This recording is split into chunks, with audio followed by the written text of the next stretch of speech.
Hello and welcome to week 12, day 2 of our study of Jeremiah and Lamentations. We're nearly finished. We're looking at Lamentations chapter 2 today. And like the book name, it really suggests that this is a weeping over the misfortunes of Judah and Jerusalem, which she brought on herself. The nation of Judah exiled, and now they're sad over the consequences.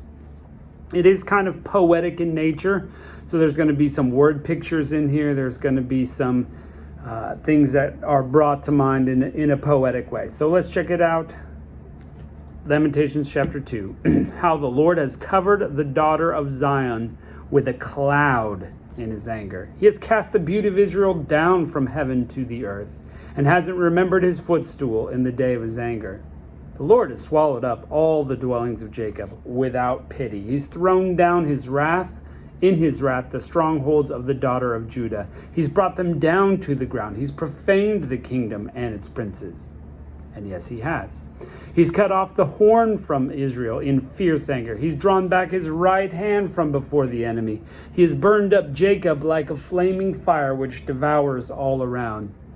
He bent his bow like an enemy. He stood with his right hand as an adversary.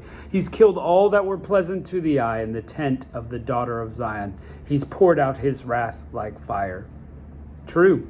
All these pictures, true. God is a warrior, and he's warring against Judah because of her iniquity, her sin. The Lord has become an enemy. He's swallowed up Israel. He's swallowed up all her palaces. He's destroyed his strongholds, has multiplied mourning and lamentation in the daughter of Judah. He's violently taken away his tabernacle as if it were a garden, and he has destroyed his place of assembly. Yahweh has caused the solemn assembly and Sabbath to be forgotten in Zion. In the indignation of his anger, he has despised the king and the priest.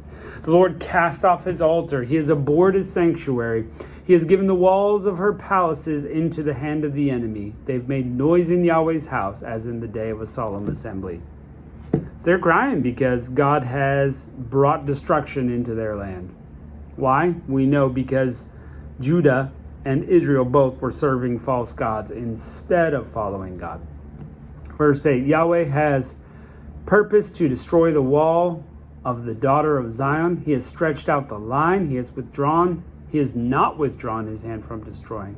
He has made the rampart and wall lament. They languish together. Her gates have sunk to the ground. He's destroyed and broken her bars. Her king and her princes were among the nations where the law is not. Yes, her prophets find no vision from Yahweh. And it seemed that way. There was a group of prophets telling everybody what they wanted to hear, which was peace and safety, when it didn't happen. There was a group of prophets that told the truth, and we have the named books in the Bible. Verse 10, the elders of the daughter of Zion sit on the ground. They keep silence. They have cast up dust on their heads. They have clothed themselves with sackcloth. The virgins of Jerusalem hang down their heads to the ground. My eyes fail with tears. My heart is troubled. My bile is poured out on the earth because the destruction of the daughter of my people, because the young and children and the infants swoon in the streets of the city.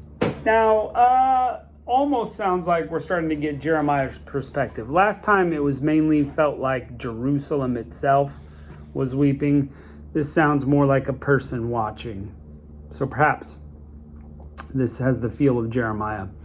12, they ask their mothers, where's the grain and new wine, when they swoon as the wounded in the streets of the city, when their soul is poured out into their mother's bosom. There's not enough food and drink for even the children. What shall I testify to you? What shall I liken to you, daughter of Jerusalem? What shall I compare to you?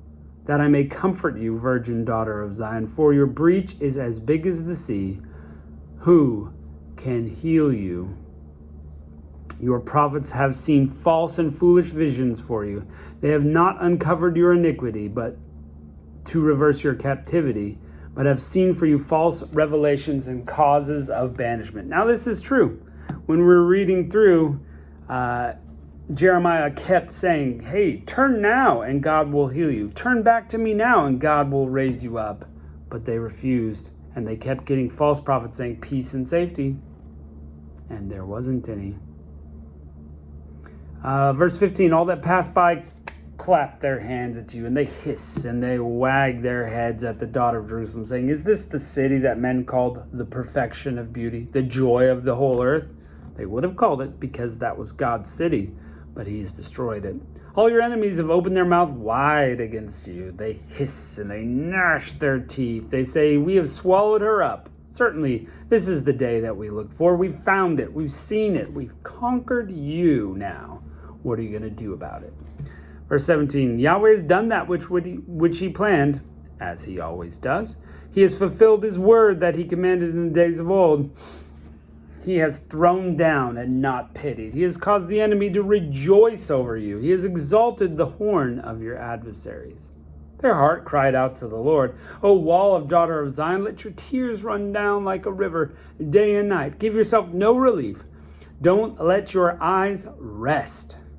Arise, cry out in the night at the beginning of the watches. Pour out your heart like water before the face of the Lord. Lift up your hands towards him for the life of your young children who faint for hunger at the head of every street. Go to God. That's where you're going to get your healing. Look, Yahweh, and see to whom you have done this. Should women eat their offspring? Ew.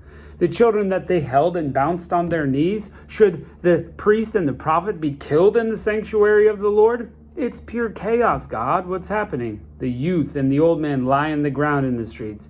My virgins and my young men have fallen by the sword. You've killed them in the day of your anger. You have slaughtered and not pitied. God tried.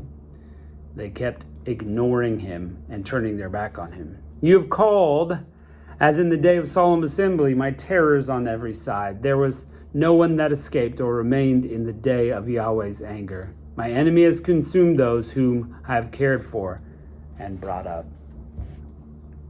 So there you go. It's awful. God's wrath is awful. We do not want it against us. We want his healing and grace and mercy, but we've got to take it. We've got to go to him and ask for it. And Judah just didn't. They ignored him and said, yep, not going to do it. Going to do our own thing. Things are fine when we serve false gods. And they aren't. This is the result.